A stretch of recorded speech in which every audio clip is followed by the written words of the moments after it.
Laiminga. Liuks. Kad kiekvieną dieną kas kito keičiasi. Nebūna tas pats. Ne taip reikia mokytis kaip mokykloje, nes ten testai būna, pratybos reikia ten daryti.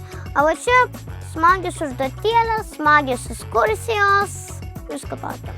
Labai man čia patinka, nes išmoksiu daugiau anglų. Jo, mokytoja gera, labai linksma, duoda juokus, duoda mums poinsus, labai mylimus visus, labai gerai angliškai jį kalbam.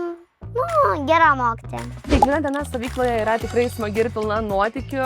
Sunku yra išskirti vieną juokingiausią istoriją, dažniausiai tai gali būti paprastas pokalbis su vaikais. Tai sakyčiau, svarbiausias patarimas aktualus ne tik anglų kalbos mokymuisi, bet ir kiekvienai gyvenimo pamokai tai yra nebijoti klysti. Priminti vaikui, kad jeigu klysti, vadinasi stengiasi ir niekada nereikia pasiduoti.